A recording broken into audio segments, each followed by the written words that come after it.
Good morning, Rise and Freedom. I'm Austin Peterson. You're watching and listening to the Wake Up America Show at wakeupAmericaShow.com. Almost to Friday, very close. Thursdays, I feel like a good day because you can feel the week starting to wind down, but we're going to wind you up and get you started so that you can finish your week strong here on the Wake Up America Show. Appreciate you tuning in here today. We've got a lot of great content and guests for you to enjoy. If you're watching the show and you're saying, wow, this is great content. I love watching this live, especially hanging out with all the cool people in the live stream and chatting with them all. Say, hey, I could do something to help this stream get out in more people's feeds right now for free. Click that like button. Help us to spread the message of economic freedom and personal liberty, because that is what I'm all about and always have been. All right, let's talk about what we're talking about today and who we're talking to. Chris Spangle joins me in about 1 minute or less to talk about Matt Walsh over at the Daily Wire getting doxxed, hacked, over 20 years of emails stolen from the conservative activist. We'll talk about that with Chris Spangle in just a few moments. You don't want to miss my discussion about, never thought I'd say this on a show, cat turd apparently throwing DeSantis under the bus. You would think he would throw a cat turd under a bus, but no, it's cat turd too. If you've never heard of him, he's a conservative activist online, pretends to be a cat. And you're like, Austin, why does that matter? Well, it matters in online world. Shut up. We'll talk about it later. At 8 o'clock, Camelia Peterson will join me to talk about 10 habits of sophisticated women. Yes, that's right, ladies. I'm going to give you all a lecture on your femininity. You want to lecture me on my masculinity? I'm going to tell you how to be a good woman. Well, maybe I'll let Camelia do that.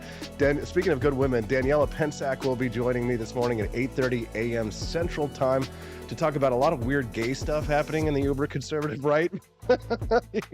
It's going to be a wild show. So let's get it started with one of the best guests out there, one of the best talk show hosts, in my opinion. His name is Chris Spangle of the We Are Libertarians podcast, and now the Chris Spangle Show.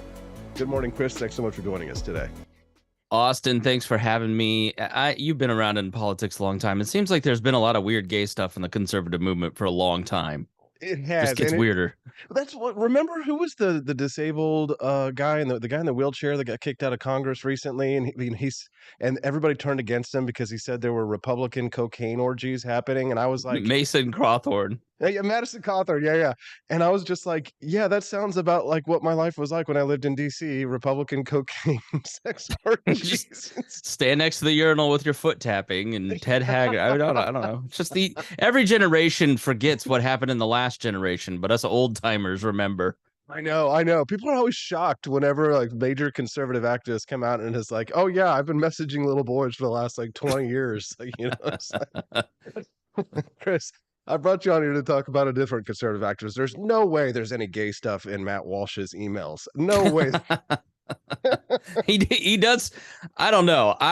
The only time I see anything regarding trans people is from the Daily Wire. So I don't know what's going on over there, but it's become like a trans fan page. Yeah, no kidding. It's every day because I'm subscribed to a lot of conservatives, right? I'm in the Republican Party now, so most of my people I caucus with are conservatives, and right. Boy, I'll tell you, they just I don't know. It's the weirdest time in politics ever. I thought the Trump years were weird, but somehow the Biden years have gotten even weirder. Well, it's like a late stage Trumpism has matured on the right, and then the left is leaderless because Joe Biden can't put a coherent sentence together. Boy, that's a great analysis. Great analysis. Crazy. Right on the money. Let's give Chris an applause for that one. Good morning. Welcome to Wake Up America Show. If you're just tuning in, you just heard a lot of weird stuff that we were talking about. Usually I wait until a little bit later in the program to hit the PG-13, but we'll go ahead and hit it right off the bat. Daily Wire's Matt Walsh doxed. Your take on this yesterday kind of inspired a tweet that I just posted a few minutes ago. This is what I said. People are always eager to declare war, and then most of them get real upset when war shit gets done to them. Is that the situation here? Yeah, I in full disclosure, I used to be a huge Ben Shapiro fan, and especially when the Daily Wire started, I listened to Ben Shapiro every day.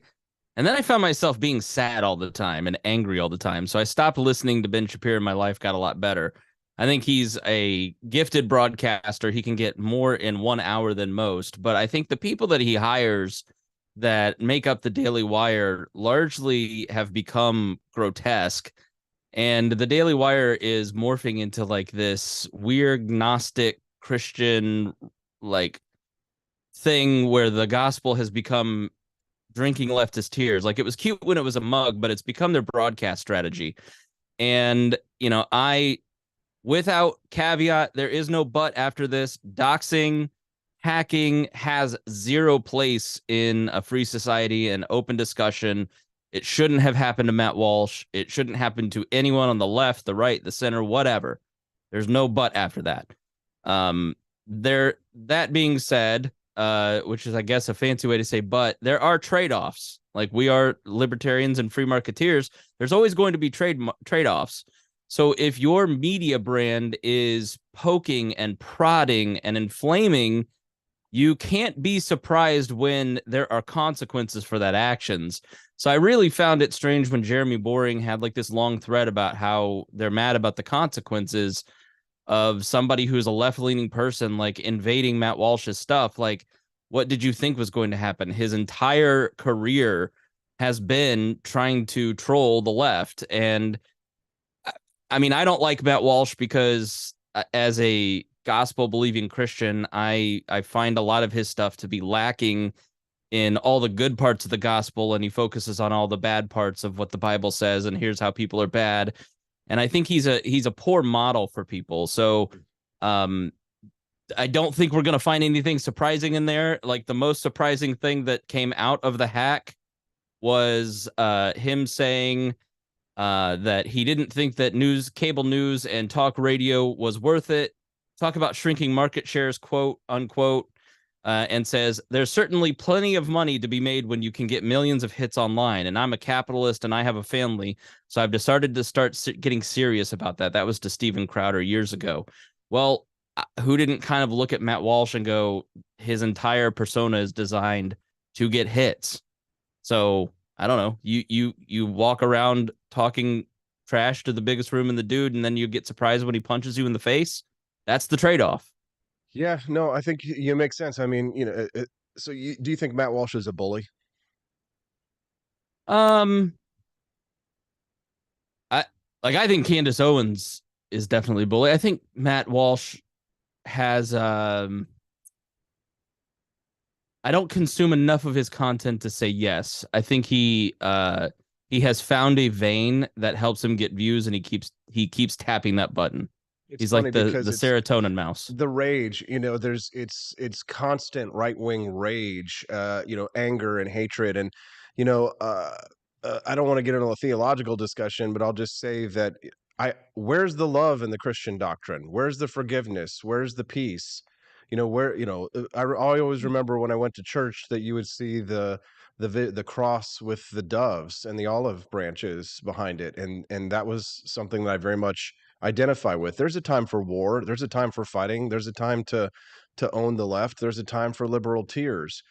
But when your entire persona is consumed with rage and hatred and disdain and with bile, I don't identify with that. Yeah. I guess maybe it's why I do a morning show. I'm more of a sunny, bright, happy person. But we also Yeah, don't. where's Go ahead. it comes down to the fruits, and it comes down to the Sermon on the Mount where Jesus talks about the speck in your own eye and the plank in the other. Um, you know, I hosted a podcast with a friend in 2012 called Creating Maya, where my best friend said I'm becoming trans, and I said let's do a podcast about it. Like, it was, and I never agreed with their decision, but I wanted to understand their decision and talk with them through that and encourage them in other ways.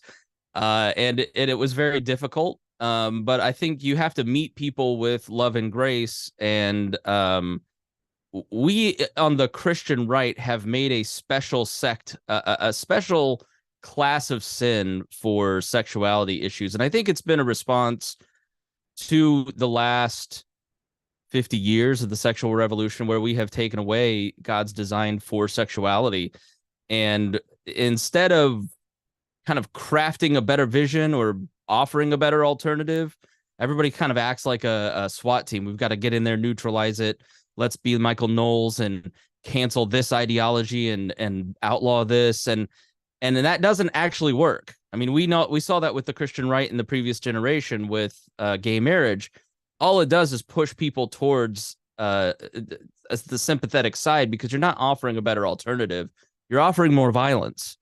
and people will react to that appropriately and go, look, this is not what I'm looking for. So yeah, I think there when I look at the Daily Wire's content, I don't see I don't I mean, they offer Exodus and Jordan Peterson and all this sort of, but when I get I think the best was summarized recently. I got a push notification.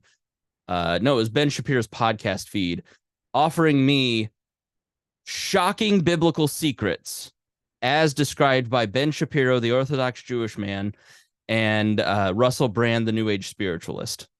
Like, that to me is Gnosticism. I'm not looking for biblical truth from the two of them. So I think they're offering something that is cynically appealing to the Christian right, but not actually offering them something of substance. And I think the own the left libtiers, it doesn't work. It doesn't help. It isn't interesting to me in the slightest. Well, at least he's like trying to help you embrace a portion of your views. The other day, I realized that I am antithetical to liberty. I mean, he said atheists, but I mean agnostics are functionally atheists, right? Because it's not like Right. I don't worship anything, right? So he said he was making this claim about how we are the problem in society, we are the cause of moral degradation. Possibly you agree with him to a certain extent about that. But I did think it was fascinating. So many secularists have contributed to libertarian ideals in this country. We're constantly stomped on and squashed and pushed to the side. That I just, again, it was this rage, this anger, this othering, if you will, right? It's this desire to other rather than sort of embrace. Let's build a coalition of people who agree with us on policy ideas. No, no, no. You have to agree with me also on the theological ideas as well, or else you're an other, right? You're an other. Yeah. And it's a failure to separate church and state. And if you can't do that in your mind, you certainly can't do it in policy.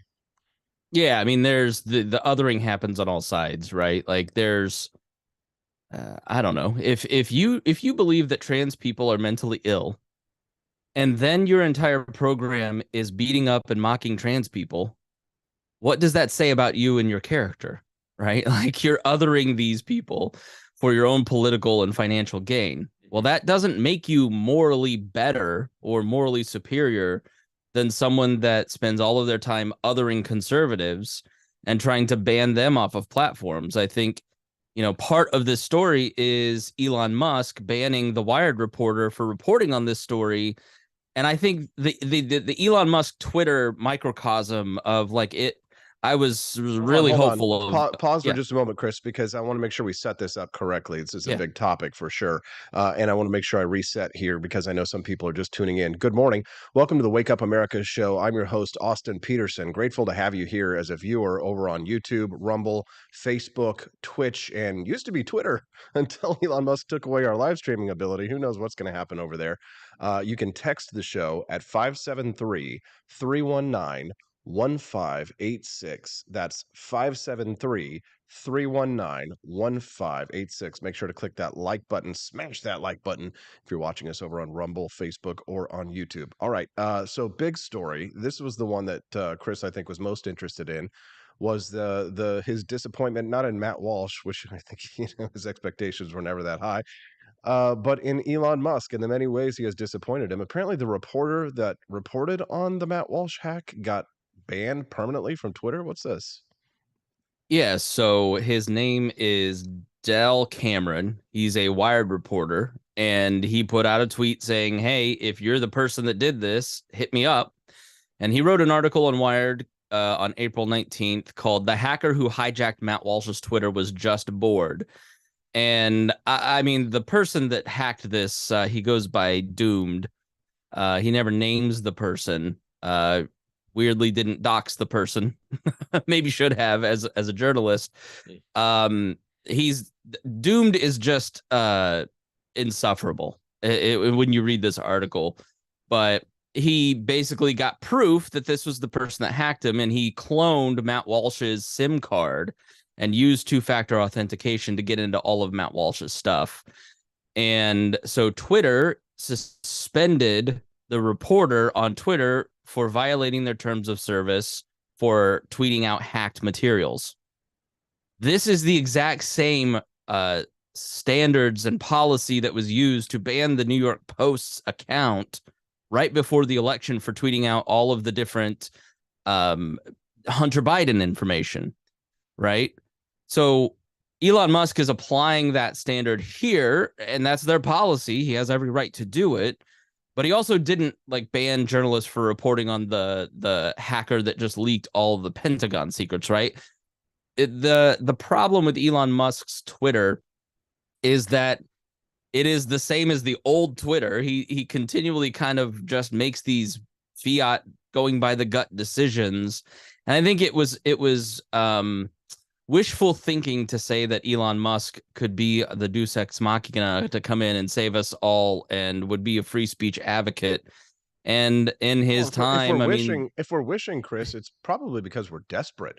I mean, you have to understand, like we've had Trump was probably the closest thing that we had to somebody who was willing to stand between us and leftist authoritarianism, especially on social media. And I don't agree with the push to regulate social media or anything like that. But I mean, just like the time I remember, it was years ago when I got banned from social media. You were one of the first and maybe the only at the time libertarians to actually come out and support me because I fought back against Facebook. yeah. And I wasn't a little bitch. I didn't go, but I didn't go to my representative or my congressman or anything like that. I mobilized an army and using, I mean, what I would call real democracy, fought back and got my account reinstated. So, I mean, I think people are looking for warriors against big tech in that way. I was, much smaller than Trump, but I think, people rightfully looked at Elon Musk to take that fight to where it's come for the censorship that's come from the left. I mean, it's really tasted their own medicine. I mean, just like earlier with Matt Walsh, they talk shit, now they're getting hit. Well, this is the fundamental point of this entire interview for me, and really what I'm thinking a lot about lately is it is perfectly valid to critique culture. It is perfectly valid to critique politics. It's perfectly valid to critique the other side. But there has to be, by what standard are you critiquing? There has to be a fundamental set of principles that you're using to critique. And Elon Musk promised to use unfettered free speech. He was, there's a Twitter post in there where he criticized Twitter for banning the New York Post before that. He was exactly right. They shouldn't have banned the Hunter Biden story. He shouldn't have banned this Wired reporter because the principle is free speech. The principle is, narrowly crafted. That's why I like Substack, which Elon Musk banned. Substack is willing to allow a lot, like Robert Malone, the anti-vax doctor that a lot of the audience may be familiar with, has a Substack. They don't regulate him. They don't tell him what to do. They have defended their decision to keep him on the platform. He has every right to speak. And we have every right to take in that information and then decide if that information is worthy or not of being acted upon in our own lives. That's part of open speech. So their principles are rock solid. But Elon Musk has a little bit of a Jack Dorsey in him where I'm getting pressure, so I'm going to change my mind on this or that. And he just doesn't seem to be rooted in principles in the same way. But I think people hearing that disagree with me because they feel he's on their side in the culture wars. Well, being on your team is not the same thing as being principled. And that's really where the right, the left, everybody in the Trump years has kind of gone wacky, is that they've lost sight of what are these principles, the morals, the values that really shape me. The guy voted for Joe Biden. So, I mean, you got to understand where he's coming from. But it's kind of like with Christianity, where if you were saved your whole life when you're a little child and then you continue to spread the gospel and you're a good Christian your whole life, you'll get a pat on the head at your local church and, and maybe they'll let you lead the youth ministry. But if you're a former Hell's Angel and you may have murdered 2 or 3 people and you've been sex, drugs, and rock and roll your whole life, and then you suddenly convert to Christianity, who are they going to bring up onto the stage and give all the attention to and shower all the love and attention? It's the convert. It's not the true believers. Yeah, no, for sure. I mean, the right has always had that problem, right? Like, yeah, I don't know why Twitter sends me an email every day with Chuck Wool retweets, but conservatives look and they go, "Ooh, we got a celebrity on our side." Like yes. Chuck Woolery Chuck Norris. Yeah. You know, I remember going to CPAC in 2003, and there'd be these like B-level celebrities. You know, that's always like a thing on the right, is because there hasn't been a well articulated culture on the right, that you've sort of allowed the televangelists to spring up as opposed to the people with solid doctrine. Because the people with solid doctrine, Wayne Grudem in the Christian world is not as exciting as Benny Hinn, right? Like, and so I look at the Daily Wire folks, and they're kind of televangelists, and they tickle our ears and they tell us what we want to hear, and that's sort of entertaining. But that doesn't mean that they're building a culture that is sustainable. In fact, it's not. It's why Matt Walsh gets banned, and it's not kind of offering a better vision. So I'm not saying there's a third way. I'm saying there is a principled way that I think we can build a healthier right based on actual principles that sort of rejects the team playing. I haven't figured that out yet. That's something that I'm really like thinking through. You know, as in Christianity, there's deconstruction and reconstruction. COVID really made me deconstruct. January 6th made me really go like, all right, am I a libertarian? Like, what do I really believe? Like, what am I really contributing to? And what kind of culture do I want to see? But yeah, you have an unhealthy right because unhealthy people are leading it, and they have no, it's what people want, right? The National Enquirer is popular because people buy it. So it really matters that what we my daughter just woke up in her Snow White dress. So sorry, I got thrown off there, Austin. Bat Boy endorses Trump. News at 11. If you're just tuning into the Wake Up America show, I'm speaking to Chris Spangle. He is the host of the Chris Spangle Show, and we are libertarians. Chris, this conversation has been fantastic, man. This is the kind of stuff I love to have, the kind of discussions I love to have in my podcast. It's so rare to find somebody who is embedded in the liberty movement, or has been in such a way, such as I have, and can give this, a really good perspective on the big picture of these daily events. This is great stuff. Your daughter just woke up. Do you have a couple more minutes to chat, or do Yeah. you need to? I sent her to mommy. Okay, she said I pooped my pants. She said I pooped my pants, and I said go find your mom. Chris, you said that January 6th impacted your views on whether or not you were a libertarian. How so? Not on whether I'm a libertarian. My principles are rock solid, right? I think I haven't changed at all. I think the movement has changed a lot. And I looked at January 6th. I mean, I know what everybody and probably in your audience feels about it, but I remember seeing with my own eyes what happened. And I think there were many different pieces to that, right? It was a lot like the Tea Party, right? I was a big Tea Party guy. I helped found the Indiana Tea Party. I was at the founding meetings because I worked for the State Libertarian Party at the time. And there were a lot of values there that I think were really important, like lowering taxes, increasing individual freedom. And I think a lot of the people who showed up to the January 6th rallies had that kind of spirit in mind. They want to protect democracy. They want to lower taxes. They want a freer society. Even I may disagree with a lot of them, but I think there were a lot of people, like the guy with the zip ties, for instance. Who's that guy, and why was he never arrested? That were, violent and created a violent situation that really doesn't respect the rule of law. And then there were the people like the dude who were just strolling through the Capitol on a look-see, and then we're locking them up for no reason. Like, it wasn't surprising Tucker got all this video, but he had one video of the guy walking around with the cops, and like we all knew that already. So I don't know how that somehow blew the narrative apart. But, for me, January 6th was a moment where I had to look at it and go, all right, I've been fairly populist as a libertarian. And that's because I'm not, like, I've read all the books that you're supposed to read as a libertarian, but like, am I really rooted in these principles, or am I just kind of opposing a side and opposing the government, right? Like, what do I really believe? And, how is that contributing to the breakdown of the rule of law? Because the alternative to the rule of law is the rule of man. It's two sides fighting for the gun to point at my head.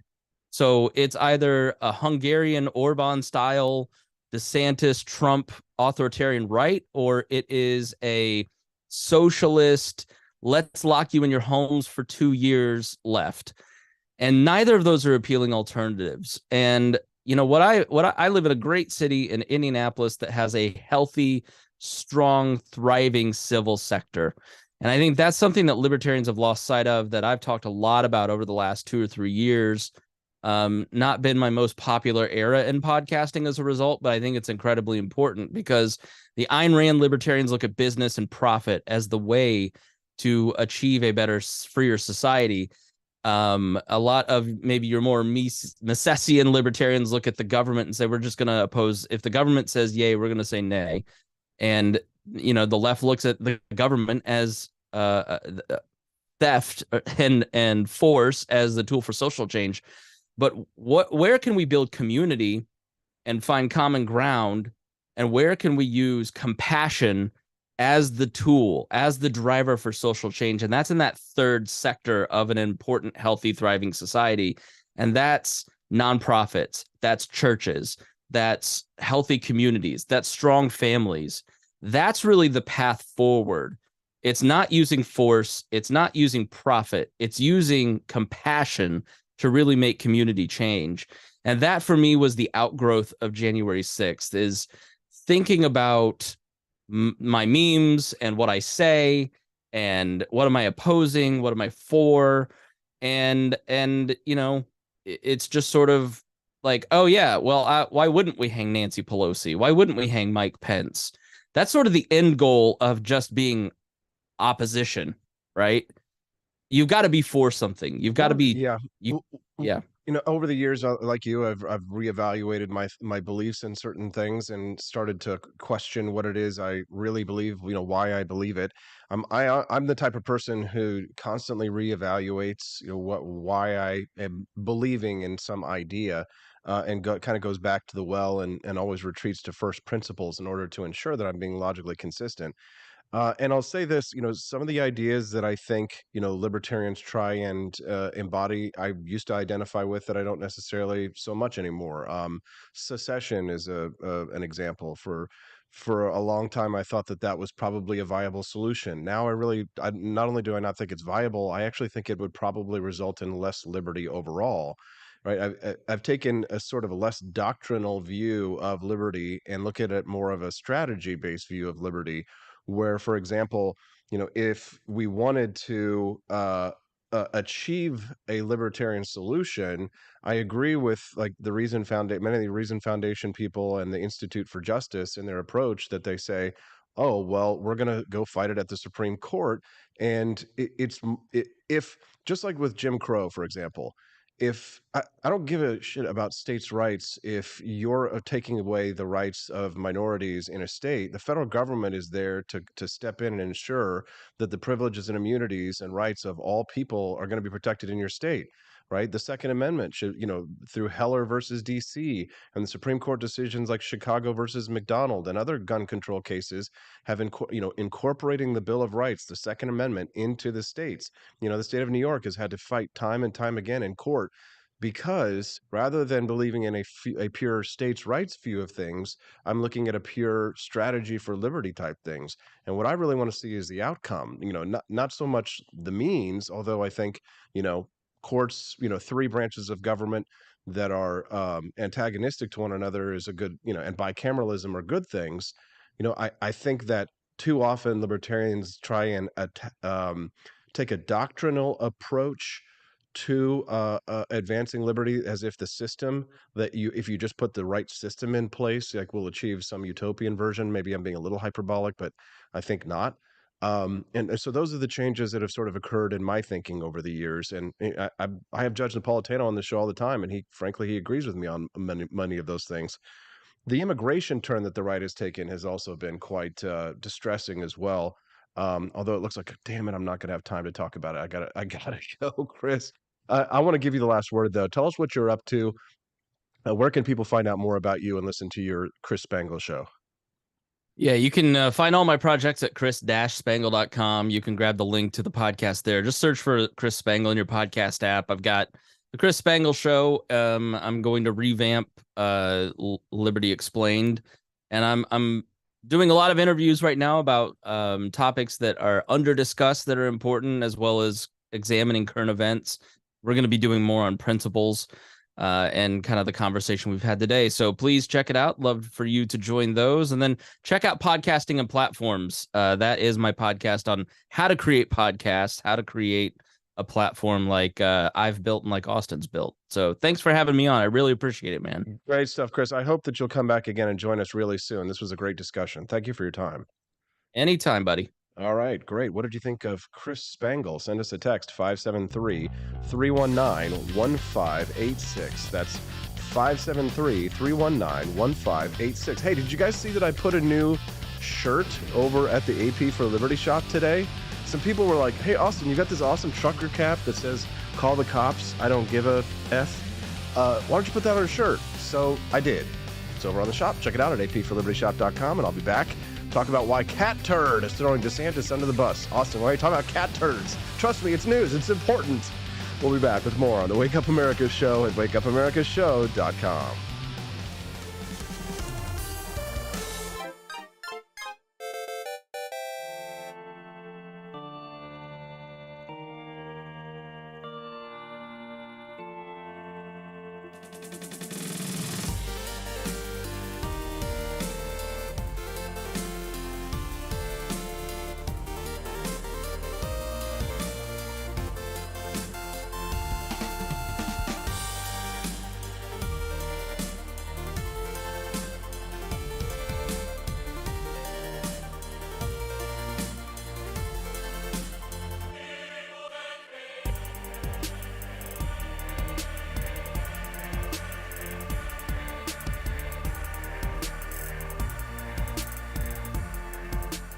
I like shooting things, but whenever I can't shoot something, I like to cut things. My life isn't all about shooting and stabbing and cutting, though. Sometimes I have to do actual work, but when I work, I still like to have fun. And there's nothing less fun than trying to cut with a crappy knife. Thankfully, from the ancient sect of Christian knights, who also loved cutting and stabbing, comes a new implement that has received my personal blessing, the Templar knife.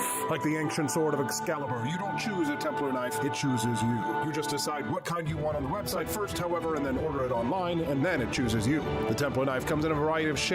As a man of culture and taste, I have decided I will never use a terrible knife again. And thanks to the inspiration provided by this excellent product, I have decided to launch a new crusade against anyone using less than superior knives. Join me, brothers and sisters, by visiting uppercuttactical.com/pages/Templar-knives. That's a lot of slashes. For that, you'll need a Templar knife. For 10% off, use code AP for Liberty and join me in a quest for glory, for liberty, for Christendom, for the Templar knife. Get yours today. Fire.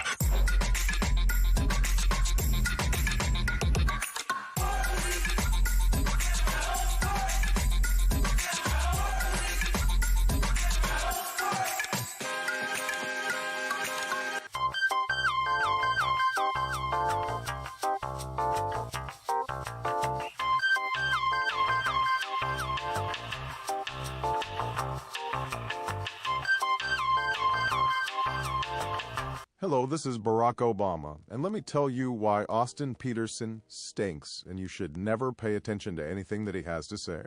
First of all, he's a libertarian, and we all know libertarians are idiots. They don't realize how important government is to everything that we do.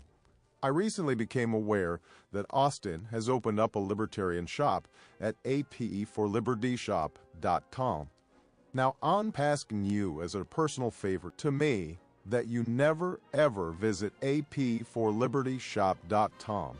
With all of the great Liberty merchandise there, the last thing that we need to do is to get people spreading this message around the country, because then they might start thinking that they don't need government. And that's the last thing that good Democrats like us want. So if you love democracy, like me, and hate freedom, then don't visit AP for Liberty Shop. Like I said, whatever you do, do not visit AP for...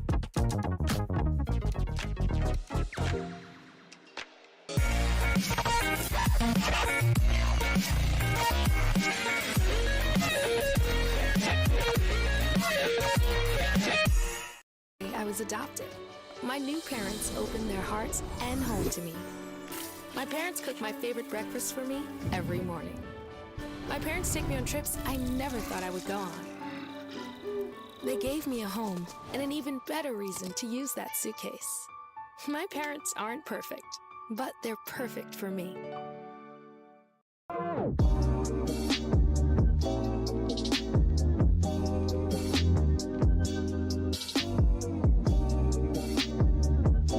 would remind you that extremism in the defense of liberty is no vice. It is better to settle these matters in the courts than on the streets, and new laws are needed at every level. But law alone cannot make men see right.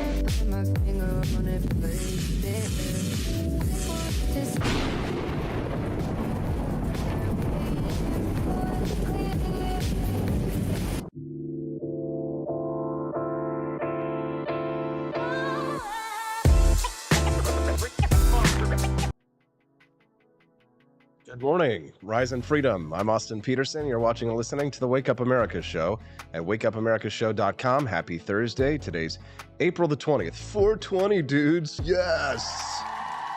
It's a libertarian holiday. Check it out at apforlibertyshop.com. Just type in the word weed. See what comes up. There's probably going to be something in there, right? I mean, there's got at least 2 or 3 weed things. It's a libertarian shop, for God's sakes.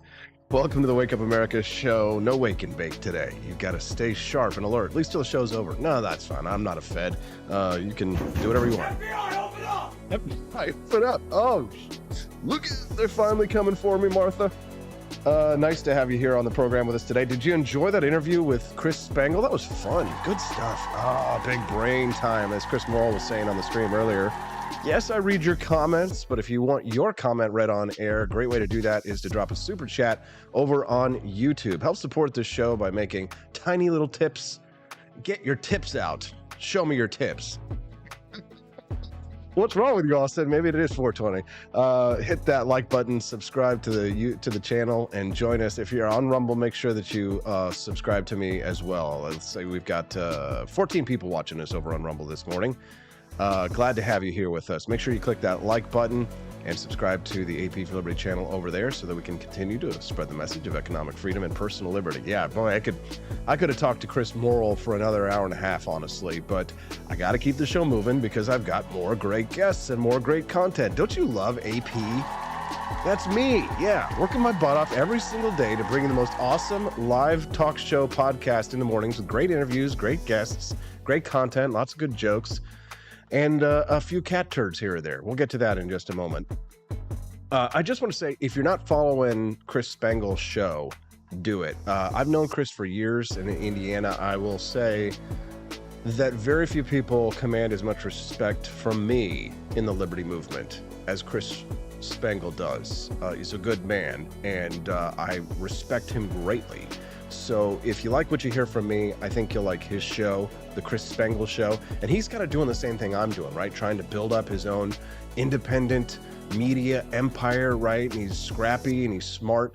And somebody who I guess I could say I admire. And I turn to Chris for advice from time to time. There's not a lot of people that I really reach out to whenever I need advice, but Chris Spangle would be one of the people that I would talk to about certain things. So highly respect him very much. Chris Spangle, excuse me. That's what it is. RIP AP's DMs, says Doug H. Glad to have you here, Buddy Mansour, Maria Krabs, Doug H, Quest Fanning, Studio 314, who became my first Twitter subscriber today. You rock, dude. One of my favorite new follows over here. Yes, Rare Camellia, who will be joining us at 7 a.m. today. The lovely Rare Camellia will go into detail, or at least she'll respond to my delicate affirmations of femininity, or the 10 habits of highly sophisticated women. I do so look forward to 20 minutes from now when I am regaling Camellia with tales of womanhood. The hell are you on about, Austin? Let's get to the story. All right, Cat Turd 2 on Twitter. He's got like a million billion fans or something like this. Like, I miss the days when I didn't have to care about how many followers somebody had. The amount of followers that you had wasn't necessarily an opinion of like how good your opinions are. But now people use their fan counts to like bully other people and to beat other people in submission, or to like assume that because you have a blue check mark and a lot of followers that you're somehow better than other people. It's tempting to do that. I remember when I got my first blue check like 5-10 years ago or something on Facebook. I was just kind of like, oh yeah, you want to parade it around, because it used blue checks. I feel like grandpa right now. Blue check marks used to mean something back in my day. My grandpa stormed Normandy, but I had to fight to get a blue check as an independent influencer.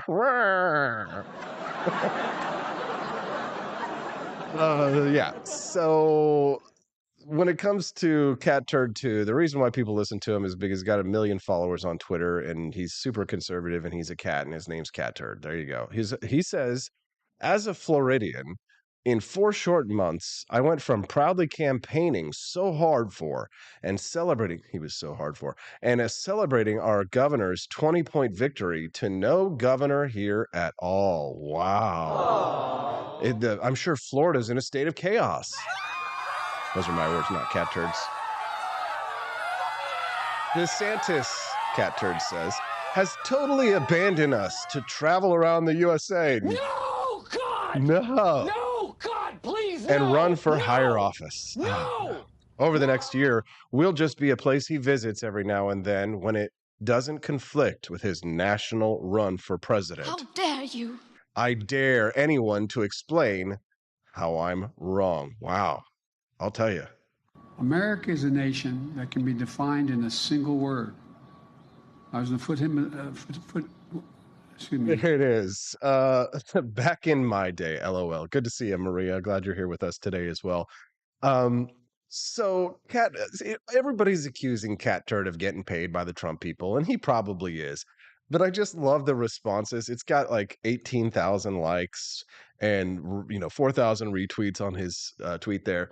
And a bunch of people that I know and respect actually are out there calling him out. Scott Moorfield, if you don't know him, he's a great follow on Twitter. He's a writer at Town Hall, Daily Caller. He writes at the Federalist, The Blaze, NRO, Newsweek. And Scott's a really interesting guy. He actually moderated a debate I was in a couple of years ago, and he's a solid follow. Definitely recommend Scott Moorfield. He says, how much are they paying you to be a shameless Trump simp? Oh, yes, it's the gossip portion of the show. Jenna Ellis is Jenna Ellis is on Twitter, and she says, she lists what is wrong with you, Austin? Slow down. She lists DeSantis's recent accomplishments. Heartbeat Protection Act. Boom, that's good. Concealed carry. Wow, that's even better. Death penalty for child rapists.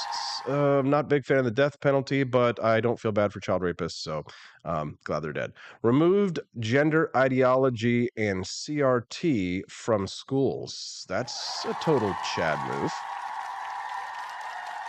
Law enforcement bonuses. No, God! No, bonuses God, for please, actual performance, or just giving them money No! because you No! are buying their votes? Good question there, Austin. How dare you? How No, dare you? God! Don't say such things, Austin. Be a good conservative and just swallow the boot. Lick the boot. Suck the toe of the boot that stomps on your neck, Austin. Just love it. Love the boot. Love the authoritarianism in your face. Love it. Love it. Back to blue. School choice. Big win there for Ron DeSantis.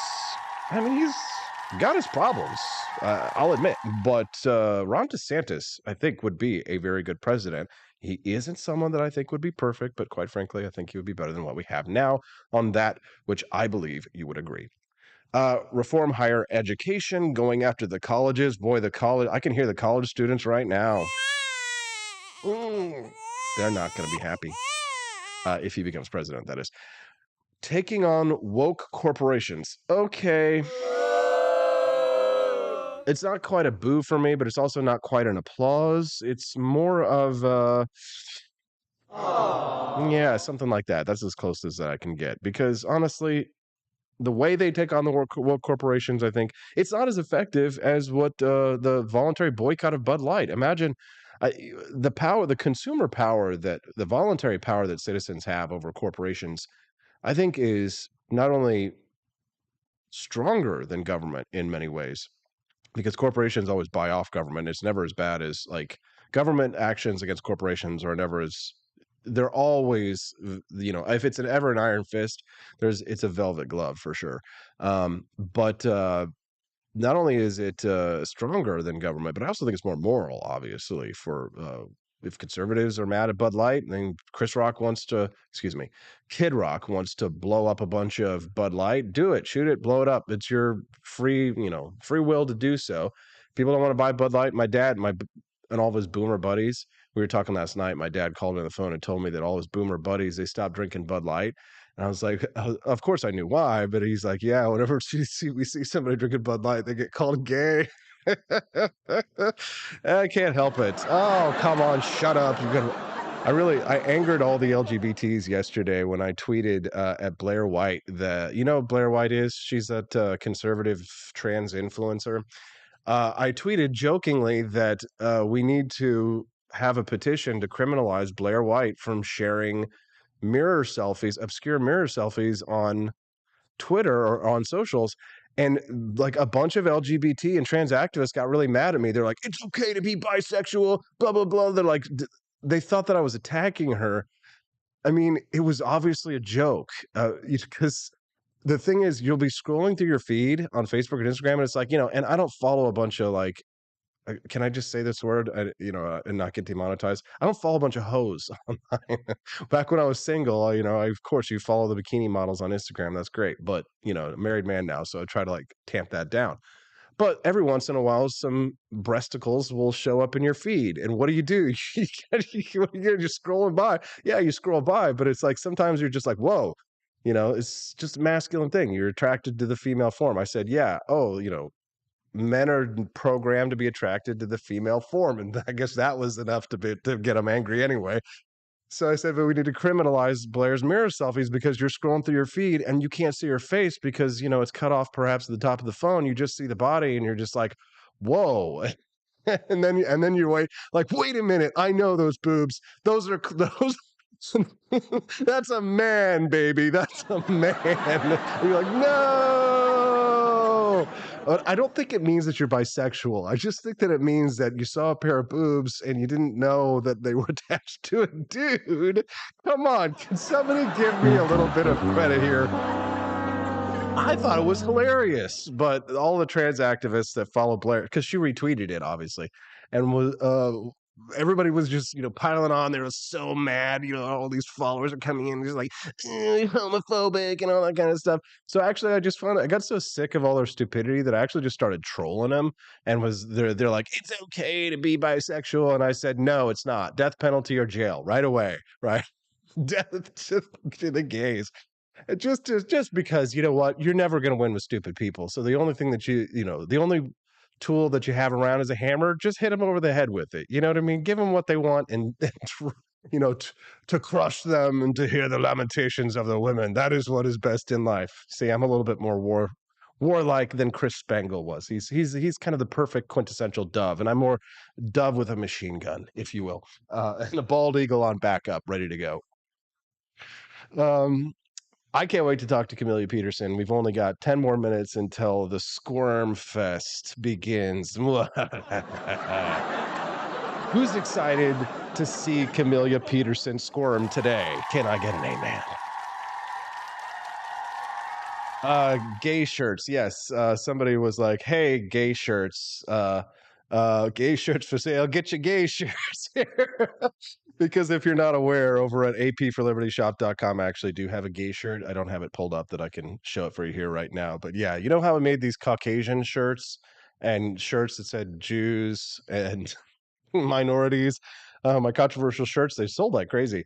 But I actually have one that says the gays, and it shows two Chads kissing. So just so I mean no harm. But everybody, you know what? Everybody gets to have jokes made at their expense. That's what it is. I'm sorry, transgenders and LGBTs, you're not immune to comedy, and you never will be, and nobody will be. Against the assault of laughter, nothing can stand. Because ask not what your country could do for you, but you could do it for your country. Wrong quote, Austin. You're just pulling out your JFK files. To me, there's this quote, and some people say it's anti-Semitic. I don't agree with it.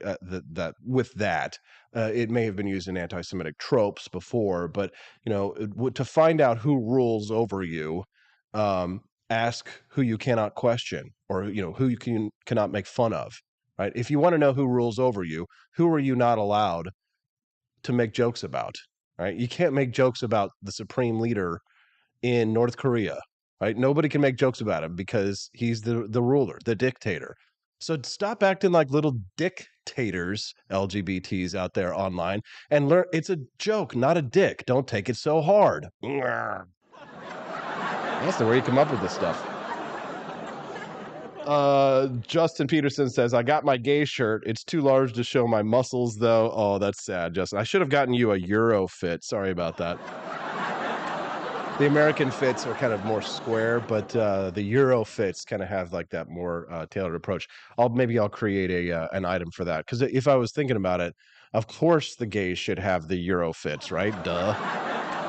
I did use the Will and Grace font on the gays shirt, which I think honestly went underappreciated when I posted it. People didn't know that. Come on, this is the font for Mad About You, and it's two Chads with beards kissing on in a rainbow circle over at the AP for Liberty shop. So anyways, are things really going off the rails here this morning? Well, I guess that's what I get for talking about things like cat turds as well. Tim Jong Waltz is close. I have no idea what you're talking about there, Todd, Minnesota. Good morning. Let's reset. No one can make jokes about other people's babies. Oh, that reminds me so much of a quote that I said that I was thinking about the other day from H.L. Mencken. Children, smart, wife, pretty. Here it is. Oh God, I love this quote. I'm sorry that it's going to offend some of you who are religious, but it's a really great quote. We must respect the other fellow's religion, but only in the sense and to the extent that we respect his theory that his wife is beautiful and his children smart. Now talk about a burn.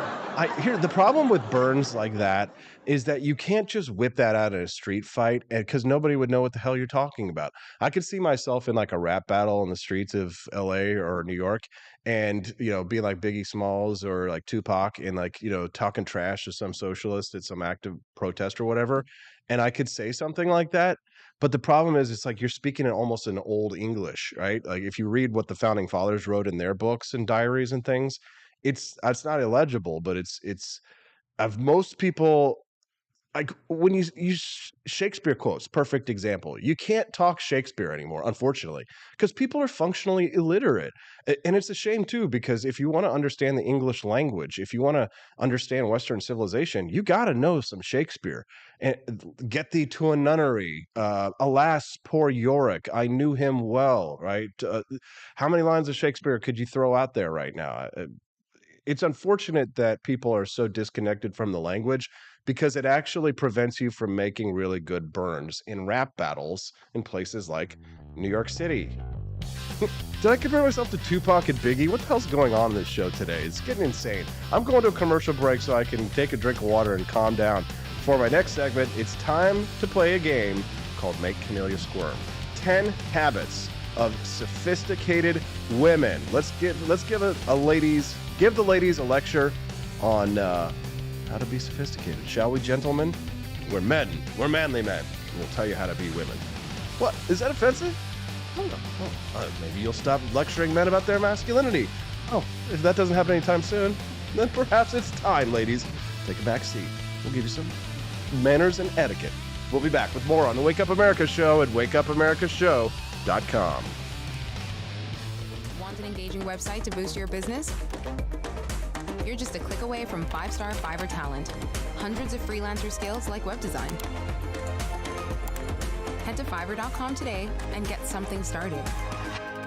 American conservatism is distinct, like America is distinct from the United Kingdom. American conservatism's roots comes out of the Wild West, out of pioneerism. The difference between American conservatives and European conservatives is that Americans are cowboys. We are that God, guns, gold, and girls. It's wild here, and we should stay that way.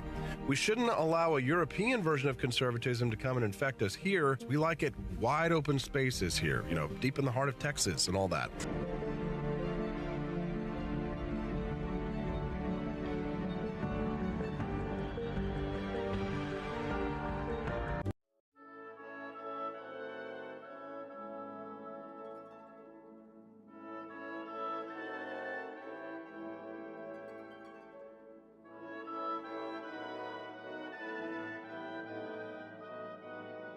Hey there, it's your favorite Vice President Joe Biden. I wanted to talk to you today about the Wake Up America show, the best source for all your political news and commentary.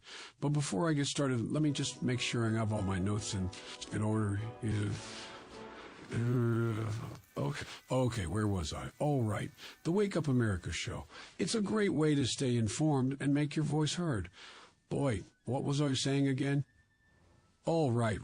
The Wake Up America show. It's important that we all stay engaged and knowledgeable about what's going on in our country and, the thing. But hold on, where was I going with all this?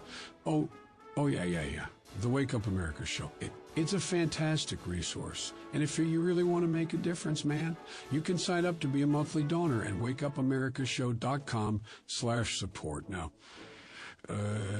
where was I? Oh, that's right, the Wake Up America show. So if you want to stay woke and support a great cause, head on over to wakeupAmericaShow.com/support and sign up to be a monthly donor today. And if you're feeling generous, you can even give a donation in my name. Thanks for listening, and keep on keeping on, America. Come on, man.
George. Thank you for watching the Wake Up America show with my dad. Today, I'd like to share with you 3 reasons why you should visit Dad's online store at apforlibertyshop.com. Number 1, you can get exclusive freedom-loving merch designed by AP himself or me mum, Steffi. Liberty Laura has made some designs as well, and blimey, they are great. Number 2, most of these products are so wicked that they aren't even allowed to be advertised on Facebook or Instagram. Modern machine guns and a proper keychain. Plus, our Grover Cleveland t-shirt is so spicy apparently that leftists on Facebook specifically banned it from appearing on the website. Number 3, you're supporting liberty lovers just like you. Spend your money where you earn it, and you help me pups build a community that supports what you believe. Bloody hell, this commercial is running too long. Gotta run. Bye now. Don't forget to visit apforlibertyshop.com. That's apforlibertyshop.com.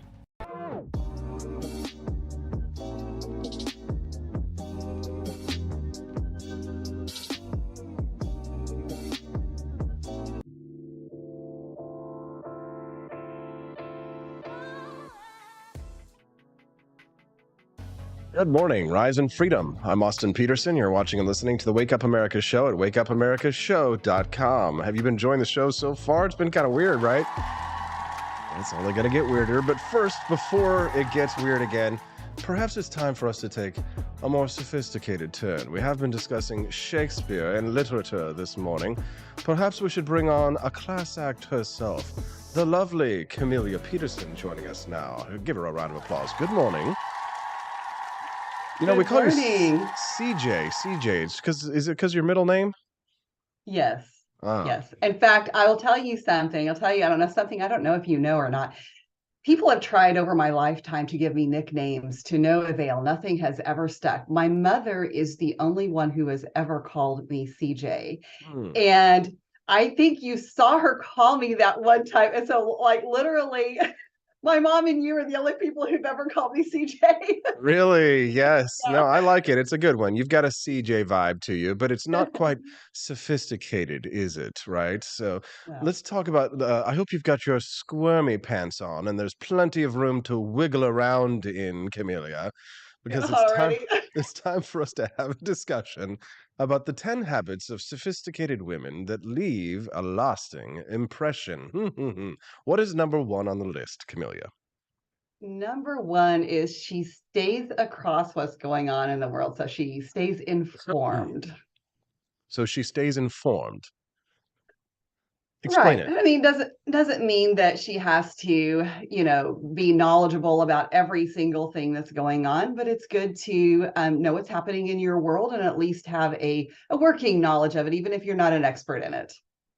Is there any reversal to that?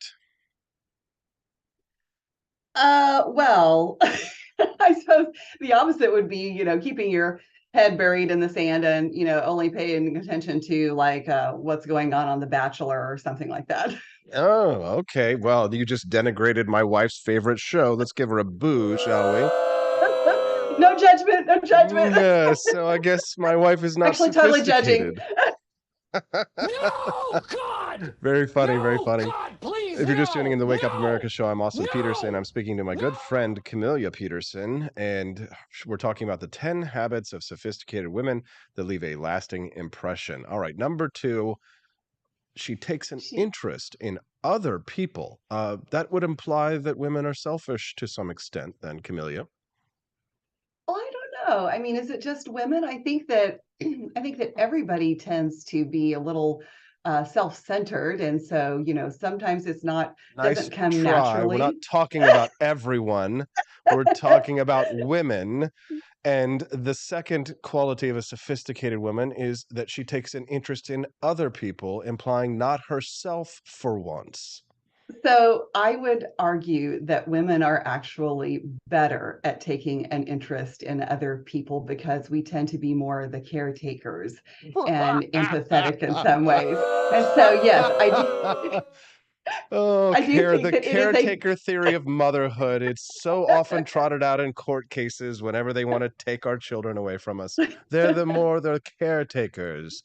I seem to think that for hundreds of years, good boys were raised by good men in colleges where there were no women, when women couldn't go to school, and the boys did just fine with male caretakers. Bah humbug. Okay, that's true. But, who are the boys always calling for when they're dying on the battlefield?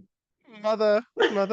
So she takes an interest in other people, though. This is a sophisticated trait, you would say. Would you agree? I guess you're disagreeing? No, I'm not disagreeing. I actually think this is something that's very much a quality of someone who is sophisticated. And, they talk about some of, what that means to take an interest in other people because, when it's active listening, it's not just listening while you're thinking about what you can say next. It's being really interested in what somebody is saying, and it's asking them questions to draw out what they think. And showing them that you're listening by, asking further questions or, anyway, active listening is super important in this. Okay. Well, number 3 on this list is she is considerate of others. Okay, explain.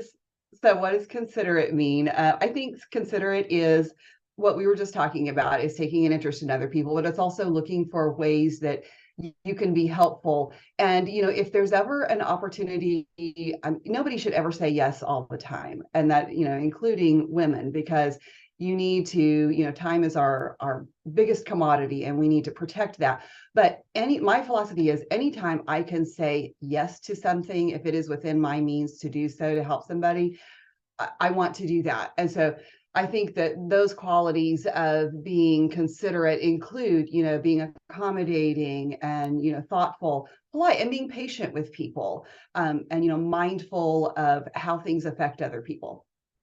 Interesting to note. A little bit of a news update for those who are tuning in right now. Looks as if my Twitch account was just banned for 14 days. The stream was taken down. It looks as if today's conversation was too spicy for Twitch. They say that hateful conduct has been engaged in this morning. The stream has been taken down. Hateful conduct. Today's show. I have been engaging in promoting, encouraging, or facilitating the discrimination or denigration of a group of people based on their protected characteristics. Ooh, they're protected. Wow, lucky people. Twitch lost their sense of humor, or did They they ever certainly have it? have. They said that I have. They said praising or supporting a hate crime, advocating for the exclusion of a group of people based on their disability, or posting a combination of words and emotes in chat to promote denigration based on race. It's true. I made fun of the LGBT today, but they had it coming, and I make no apologies or concessions for humor or making jokes at anyone's expense. No one is off limits. I don't give a shit about protected status or protected classes. You're all assholes to me. Camelia, let's Amen. continue. Let's continue our conversation here, and not get thrown off the rails on this. I'll discuss it later. Okay. Number 4 on this list is She takes care of herself. Now, I'll tell you, like when I very first read this little thing, I always think of, you hear so much, especially in women's circles, about self-care and like, what does self-care mean? And we immediately think, manicures and pedicures and spa days and, whatever. That's not really what they're talking about here. This is not about how you take care of your physical appearance. I mean, obviously that's important too, but it's much more than that. I mean, it's really about growing as a person and being mindful and introspective about your own mental health as well. So, now they kind of focus on some things here that I don't necessarily agree with always focusing on, but I do think they are important things as part of learning and growing. But building your own self-esteem and self-worth and boosting your confidence, and those are important, because if you don't know your own worth and you don't have confidence in your own worth, other people are not going to respect that either. no, that's a really good point. I guess there is a reversal to this in the sense that there can be a little bit, and Steffi and I brought this up the other day, too much of positive self-talk in a sense that Yes. I watched this clip on this channel called Whatever the other day, and this guy asked girls. There's like six or seven girls on this podcast. He asked them all to rate themselves, their attractiveness on a scale of 10 to 10. And when he went around the room, they literally all ranked themselves as 10s. Camellia, they were not 10s. I don't know that any of them were 7s, but they all ranked themselves as 10 out of 10. There does seem to be an overestimation of confidence sometimes amongst the female set. Is that the reversal? Absolutely. And I think that social media has, played a role in that. I also think that the women who probably are going to go on shows like that are also going to be the kind of women who will do that. Yeah, for sure. The people are really having fun talking about the Twitch ban over there in the stream this morning. There's it was right after on the stream I had pointed out that whoever you can't make fun of is who is in charge. Oh.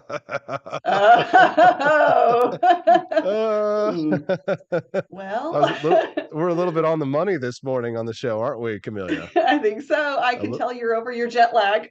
Yeah. Yes. As a matter of fact, 2 days ago, I actually started finally being able to sleep through the night. So yes, I am definitely feeling my oats these days.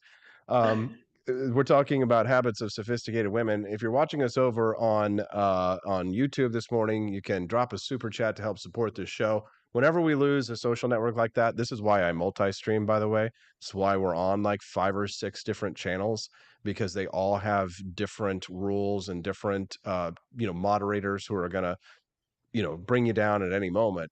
And that's why the show always is at wakeupamericashow.com. I think I've got the least to fear from Rumble. So make sure that you're following that as a backup if you're watching the Wake Up America show, because again, just like the people who were watching this show earlier, they immediately were dropped from the stream and it said this has been shut down because of hate speech. Austin made too many good jokes at our expense.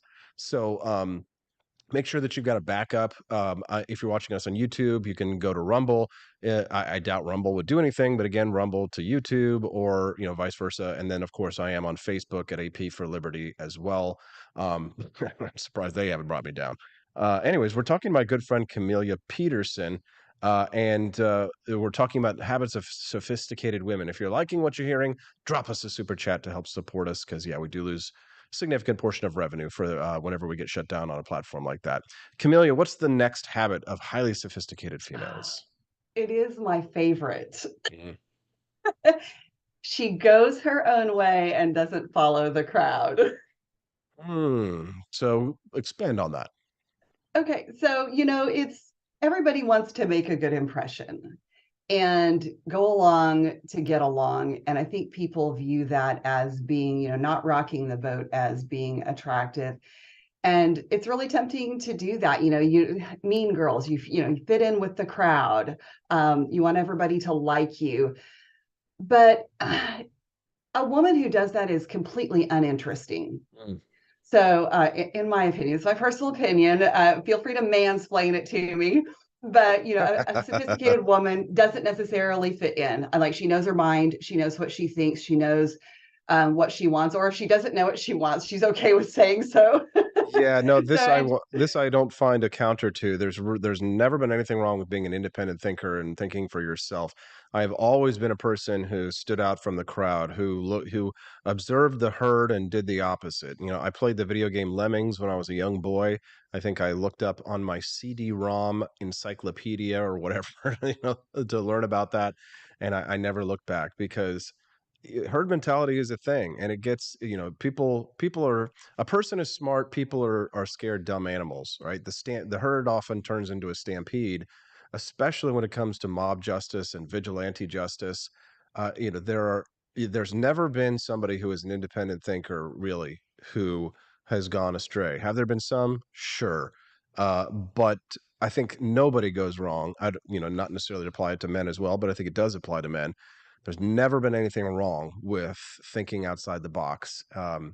I've always just despised people who are unable to be critical thinkers. I guess that's part of why I feel sort of that I'm more of an elitist in certain ways, is just because I really despise stupidity, and I think it's obnoxious, and I think it's massive. But a lot of it comes from a lack of education, right? We're Sure. taught in these public schools to conform, aren't we, Camellia? Right. And we talk about binary thinking when it comes to political ideology, but there is binary thinking culturally too. You've got to stick yourself into one certain little box or another.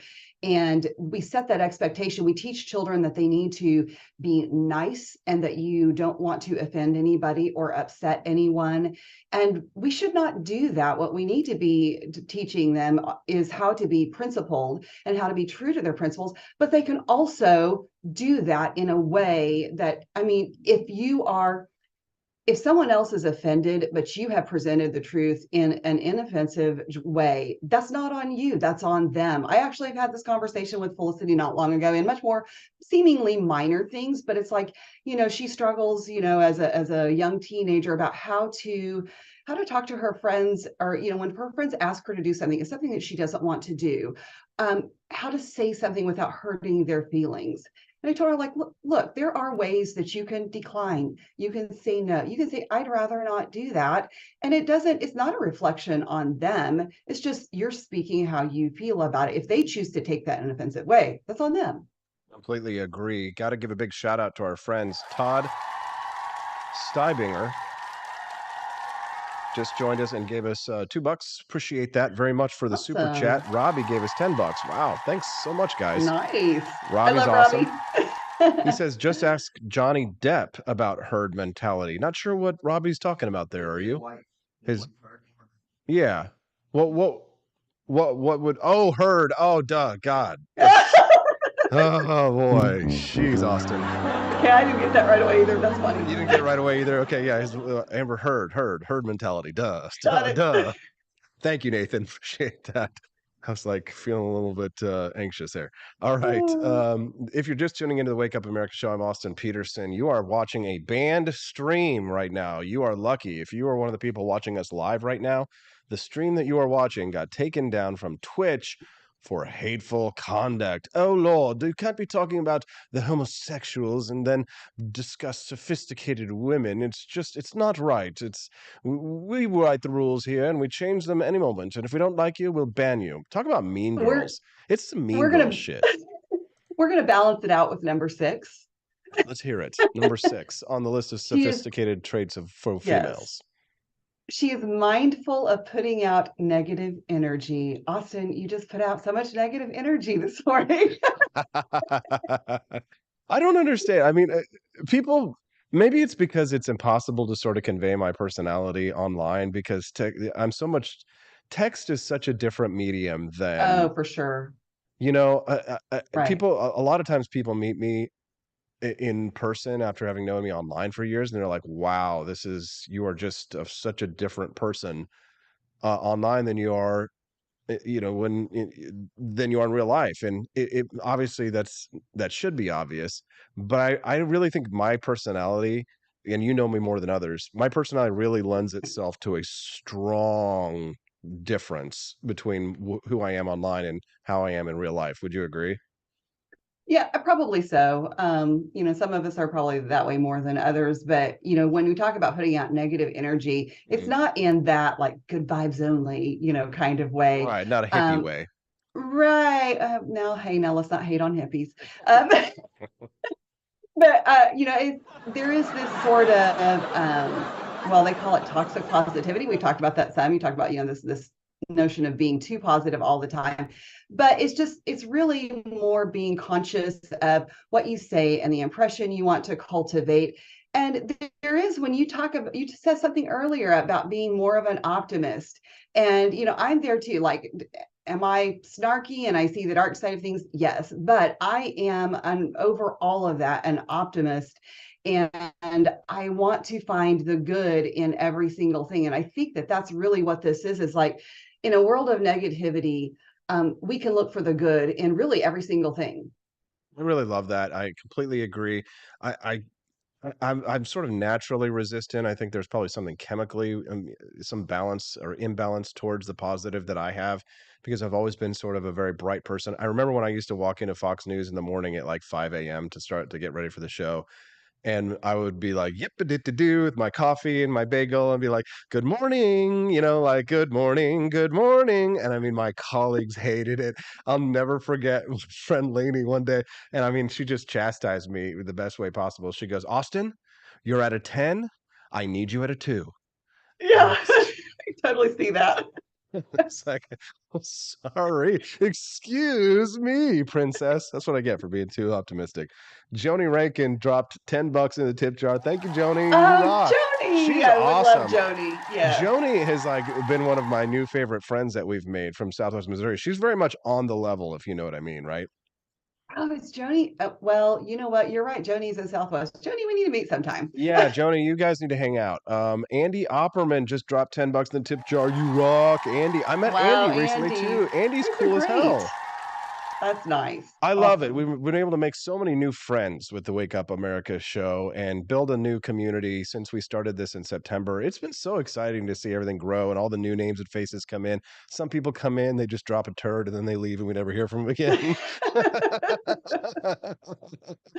Well, cat turd, if you will. You can't be everybody's cup of tea, right? I can't. There's a really cute quote about that's on like magnets and stuff with retro chicks on them. Like something like, if I can't be everybody's cup of tea, then I can be your cup of joe or something like that. I don't know what it is. Oh, I need that. That's cute.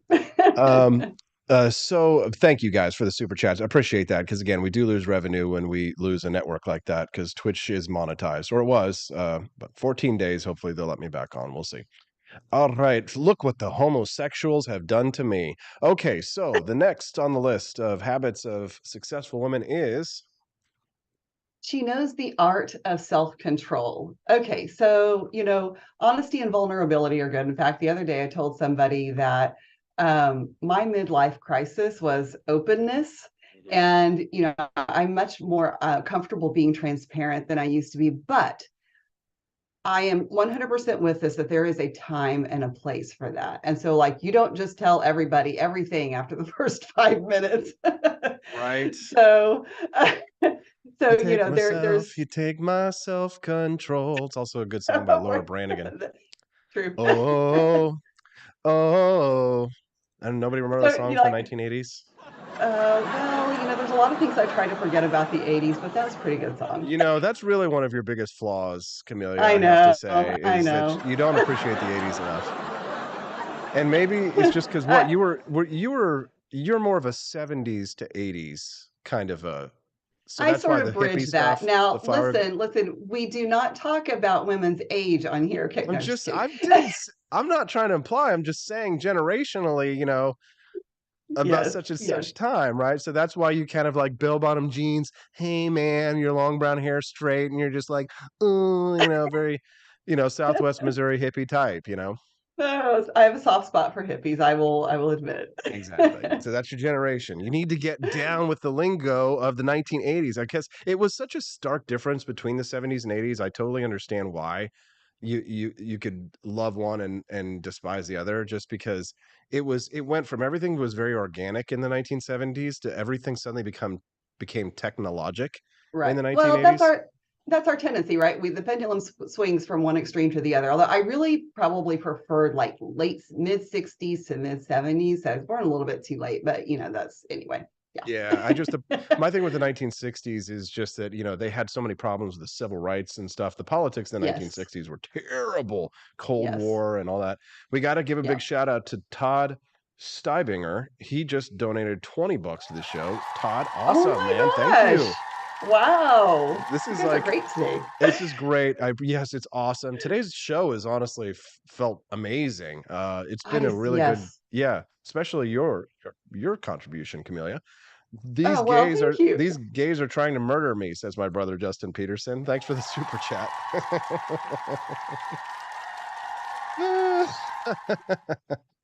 What did he say? He was gay as Christmas at Bloomingdale's or something yesterday? Yes. Oh my gosh. Yeah, he said that earlier. Chat. Good God, good God. I'm having so much fun today. I see you just got to let stuff like that slip off your back. And when you have friends and family like that who support you when the bad guys come, I always wonder, if people will be having my back when the wolves come to the door, if I'll be able to look around and see somebody's got my back. And I guess I feel like I got a really great friend group of people who support me, and I'm thankful for you all, especially you, Camellia, because you've always been a big part of, my recent plans. So thank you, by the way. You're welcome. It's my pleasure. So number 8 is important. Now let's hear it. What is it? She invests in her own growth and development. Mm. And one of the things they say about here that, like, I don't know if I couldn't say it better, is like a well-rounded woman knows that lifelong learning is key. And I think that's the key, is to be well-rounded here. So, I mean, saying yes to the things that you can say yes to as they make sense, trying new things, always learning new things. I think that is really, I love people who love to learn. And I'm drawn to those people. So I think that that's super important in, being sophisticated. And, when we talked about, that you're aware of what's going on around you, you're going to have that quality if you are a learner, if you're curious. If you're just tuning into the Wake Up America show, I'm your host, Austin Peterson. Glad to have you here. Thanks so much for tuning in. Make sure you click that like button and spread the message of economic freedom and personal liberty. Help us to get out the message. We did get banned on Twitch this morning, so it would be nice if everybody could pitch in and do your part. You can obviously give super chats like so many have, and we're grateful for those. Cash donations are fantastic. Monthly subscriptions, even better. You can sign up at the website for the Wake Up America show at wakeupAmericaShow.com. And click on the support button there at the very top. You should be able to see like a monthly support level. That would be super helpful because it helps us to guarantee that the show continues. That residual income is what is the promise that next month you're going to get this same content, if not better, because I do work to constantly improve this show every single day with better and better guests. Camellia Peterson, you have got the next one on the list. Let's hear about it.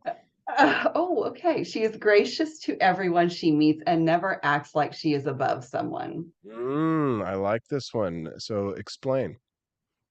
I do too. I mean, you can tell, maybe not everybody can. I can. My radar for this is like you can totally tell when someone is BSing you.